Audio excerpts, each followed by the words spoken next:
विष्णु जिनका नाम है, वैकुंठ जिनका धाम है, जगत के उन पालनहार को हमारा शत शत प्रणाम है। जय श्री कृष्ण, जय श्री लक्ष्मी नारायण। आप सभी का अपने चैनल संस्कारी मार्ग पर बहुत बहुत स्वागत है। आप सभी को पुरुषोत्तम मास और पद्मिनी एकादशी की हार्दिक शुभकामनाएं। आज हम सुनेंगे अधिक मास शुक्ल पक्ष में एकादशी व्रत का महात्म और पद्मिनी एकादशी व्रत की कथा। उसके बाद एकादशी माता की आरती। हिंदू पंचांग के अनुसार प्रत्येक माह की 11वीं तिथि एकादशी के नाम से जानी जाती है। एकादशी की तिथि भगवान विष्णु को समर्पित है। एक महीने में 2 पक्ष होने के कारण 2 एकादशी होती है। पद्मिनी एकादशी मलमास की पहली एकादशी है। चूँकि ये मलमास में पड़ती है, इसलिए इसको पुरुषोत्तम या मलमासी एकादशी भी कहते हैं। इस दिन विधि विधान से भगवान विष्णु की पूजा व व्रत किया जाता है। मान्यता है कि पद्मिनी एकादशी के दिन किए गए व्रत और पूजन से अश्वमेध यज्ञ के बराबर पुण्य प्राप्त होता है।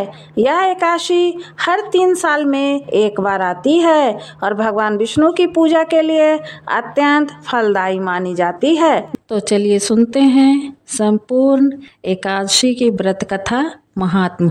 अम्बरीश इक्ष्वाकु वंशीय परमवीर राजा थे। वह भागीरथ के प्रपौत्र, वसुवत मनु के पौत्र और नाभा के पुत्र थे।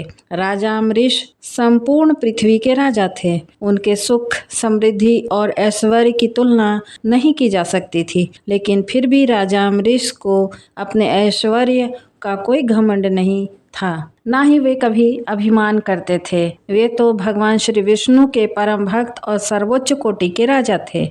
इस भौतिक जीवन की नश्वरता को भली भांति वे जानते थे। अम्बरीश महाराज सदैव परम भगवान की भक्ति में लीन रहते थे। राजा अम्बरीश ने अपने मन को भगवान श्री कृष्ण के चरण चिंतन में, वाणी को गुणगान में, हाथों को श्री हरि के मंदिर को झाड़ने बुहारने में, कानों को अच्युत के पवित्र चरित्र सुनने में, नेत्रों को भगवान के विग्रह के दर्शन करने में और अंगों को भगवत सेवकों के स्पर्श में, नासिका को भगवान के चरणों पर चढ़ी हुई तुलसी की गंध लेने में और जिह्वा को भगवत प्रसाद का रस लेने में, पैरों को श्री नारायण के पवित्र स्थानों में जाने में और मस्तक को ऋषिकेश के चरणों की वंदना में लगा रखा था। दूसरे संसारी लोगों की भांति वे विषय भोगों में लिप्त नहीं रहते थे।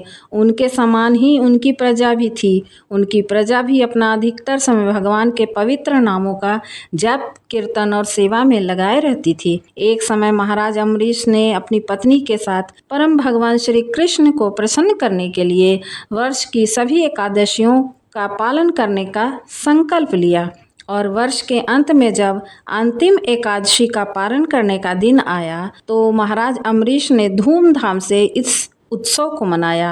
उन्होंने परम भगवान तथा ब्राह्मणों की पूजा की, उन्हें प्रसाद वितरित किया और गौ दान दिया। सभी नियमों को पूर्ण करके जब अम्बरीश महाराज अपने व्रत का पालन करने ही जा रहे थे, उसी समय दुर्वासा मुनि अपने अनेक शिष्यों के साथ वहां पधारे। राजा ने बड़े ही प्रेम और आदर सत्कार से उनका स्वागत किया, उनसे भोजन करने के लिए प्रार्थना की और दुर्वासा ऋषि ने भी राजा की प्रार्थना को स्वीकार कर लिया।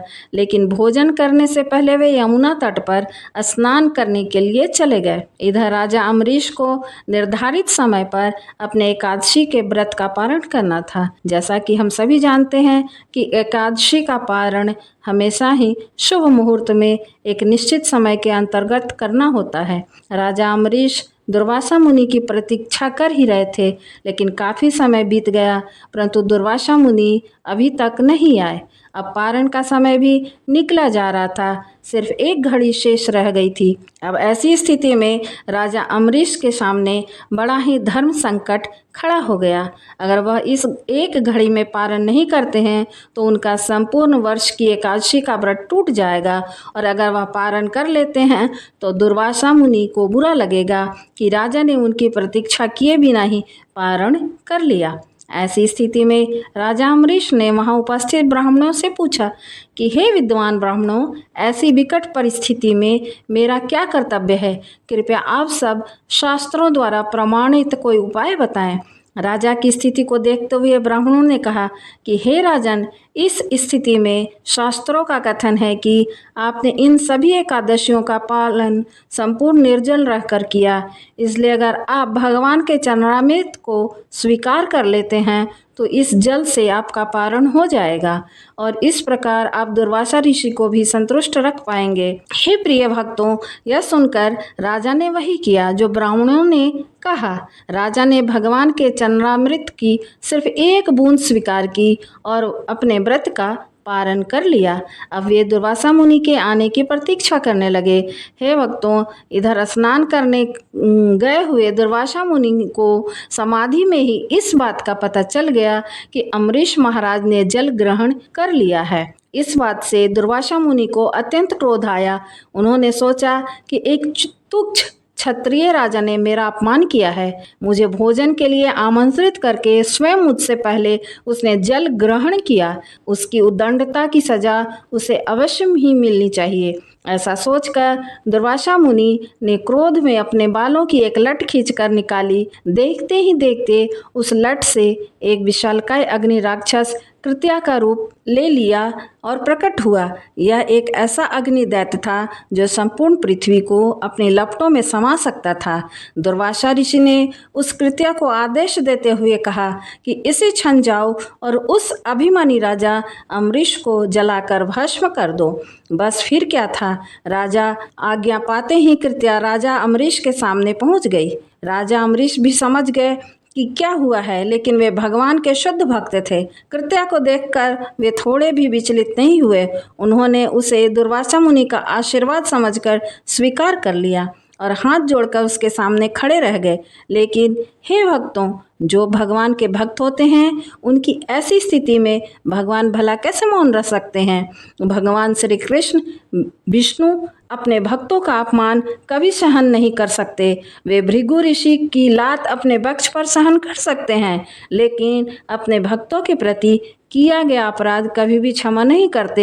एक क्षण में ही दुर्वासा के सामने सुदर्शन चक्र पहुंच गया। सुदर्शन चक्र अपनी तीक्ष्ण तेज और शक्ति से उस कृत्या राक्षस अग्निदैत्य को जलाकर भस्म कर दिया। और इतना ही नहीं, अब वह सुदर्शन चक्र दुर्वासा ऋषि को भस्म करने के लिए उनके पीछे चला गया। जब दुर्वासा मुनि को यह पता चला तो वे अत्यंत लज्जित और भयभीत होकर सुदर्शन चक्र से बचने के लिए चारों दिशाओं में भागने लगे। सुदर्शन चक्र ने हर जगह उनका पीछा किया। इंद्र इत्यादि तो क्या, ब्रह्मा जी और शिव जी ने भी उन्हें शरण नहीं दी। आखिरकार भगवान शिव ने उन्हें दयापूर्वक भगवान विष्णु के पास जाने का सुझाव दिया। भय से कांपते हुए दुर्वासा ऋषि उसी क्षण भगवान नारायण के पास पहुंच गए। उनसे प्रार्थना करते हुए कहने लगे कि हे प्रभु, आप इस संसार के आदि और अंत हैं। आपके नाम का स्मरण करने मात्र से मनुष्य नारकीय जीवन मुक्त हो जाता है। आपके भक्त महाराज अम्बरीश के प्रति मैंने घोर अपराध किया है। हे प्रभु, कृपा मुझे क्षमा करें। हे भगवान, श्री हरिविष्णु ने दुर्वासा ऋषि से कहा, हे मुनि, तुमने मेरे भक्त राजा अम्बरीश का घोर अपमान करके अपने द्वेष का ही प्रदर्शन किया है। इसलिए तुम इसी क्षण मेरे प्रिय भक्त राजा अम्बरीश के पास जाओ, उनसे क्षमा मांगो और मुझे विश्वास है वे तुम्हें जीवन दान अवश्य देंगे। भगवान श्री हरि विष्णु की बात सुनकर दुर्वासा ऋषि उसी क्षण राजा अम्बरीश के पास गए। उन्होंने राजा के चरणों में गिरकर उनसे क्षमा मांगी और अपने अपराध के लिए प्रायश्चित करने लगे। राजा अम्बरीश अत्यंत विनम्र होने के कारण दुर्वासा ऋषि को इस अवस्था में देखकर लज्जित होने लगे। उन्होंने सुदर्शन चक्र से दुर्वासा ऋषि की रक्षा के लिए प्रार्थना की। राजा की प्रार्थना सुनकर सुदर्शन चक्र वापस चला गया। दुर्वासा मुनि ने राजा की स्तुति की और उन्हें आशीर्वाद दिया। हे प्रिय भक्तों, इस कथा को सुनकर ज्ञात होता है कि भगवान श्री हरि विष्णु के लिए एकादशी तिथि और उस एकादशी का व्रत का पालन करने वाले भक्त कितने महत्वपूर्ण हैं। तो प्रेम से बोलिए श्री लक्ष्मी नारायण भगवान की जय। पद्मिनी एकादशी व्रत की कथा। धर्मराज युधिष्ठिर कहने लगे, हे जनार्दन, आपने सभी एकादशियों का विस्तार पूर्वक वर्णन कर मुझे सुनाया है। अतः अब आप कृपा करके मुझे अधिक मास के शुक्ल पक्ष की एकादशी का क्या नाम है तथा उसकी विधि क्या है, इन सब के बारे में बताइए। श्री भगवान बोले, हे राजन, अधिक मास में शुक्ल पक्ष में जो एकादशी आती है वह पद्मिनी और कमला एकादशी कहलाती है।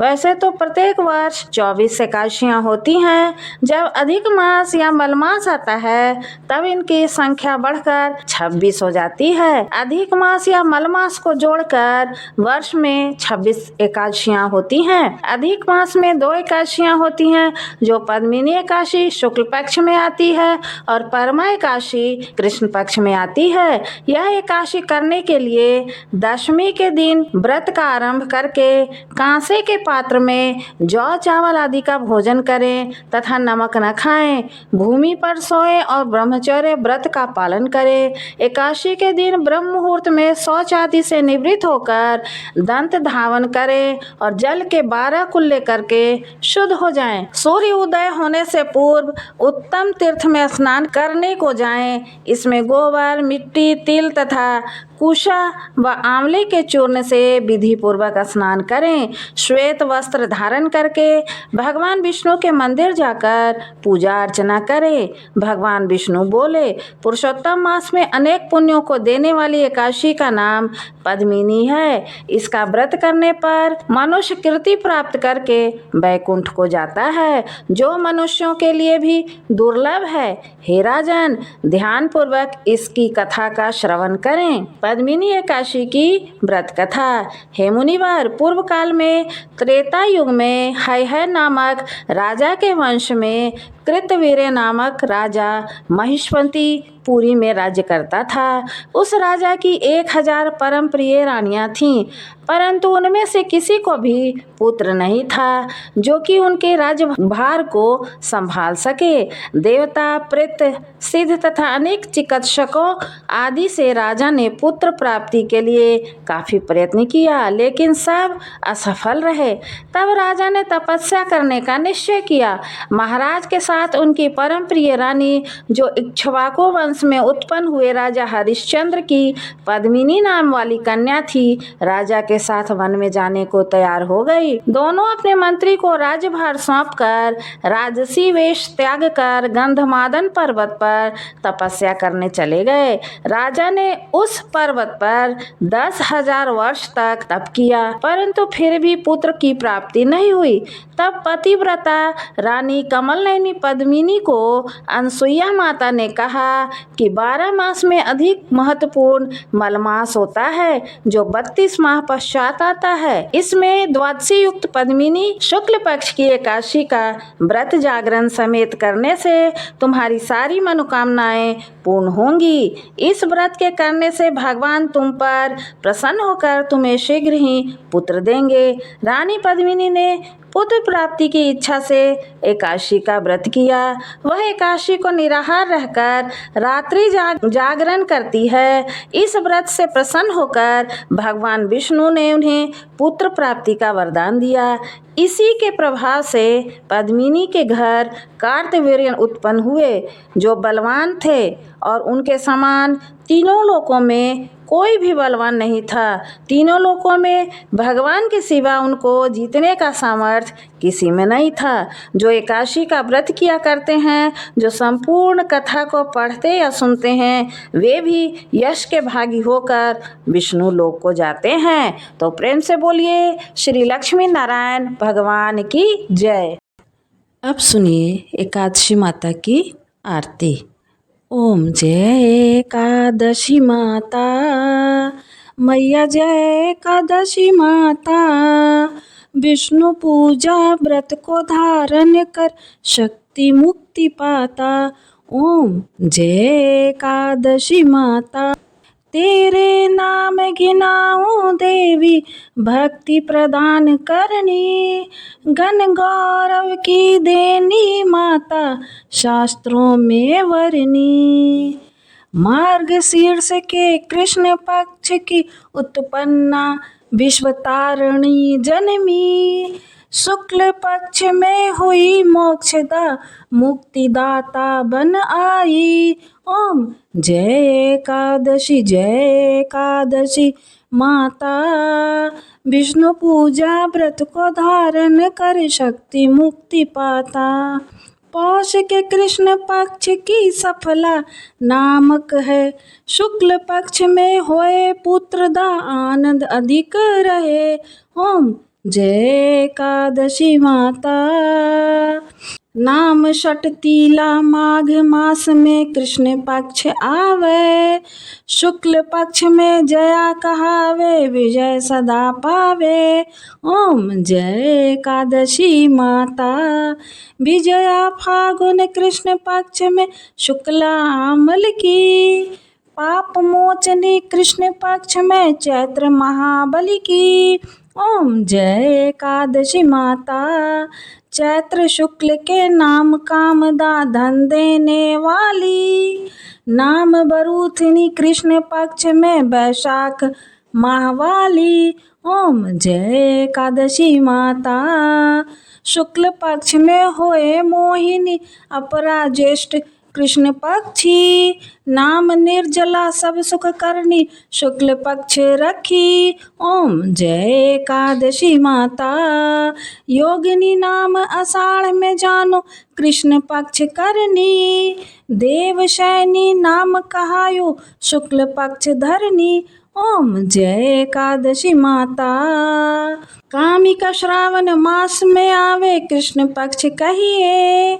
श्रावण शुक्ला होए पवित्र आनंद से रहिए। ओम जय एकादशी माता। अजा भाद्रपद्र कृष्ण पक्ष की परिवर्तनी शुक्ला। इंदिरा अश्विन कृष्ण पक्ष में व्रत से भवसागर निकला। ओम जय एकादशी माता। पाप कुंशा है शुक्ल पक्ष में आप हरनहारी। रमा मास कार्तिक में आवे सुखदायक भारी। ओम जय एकादशी माता। देवोत्थानी शुक्ल पक्ष की दुखनाशक मैया। पावन मास में करूं विनती पार करो नैया। ओम जय एकादशी माता। परमा कृष्ण पक्ष में होती जन मंगल करनी। शुक्ल मास में होए पद्मिनी दुख दारिद्र हरणी। ओम जय एकादशी माता। जो कोई आरती एकादशी की भक्ति सहित गावे। जन गुरु दीता स्वर्ग का वासा निश्चय वह पावे। जय जय एकादशी माता। मैया जय एकादशी माता। विष्णु पूजा व्रत को धारण कर शक्ति मुक्ति पाता। ओम जय एकादशी माता।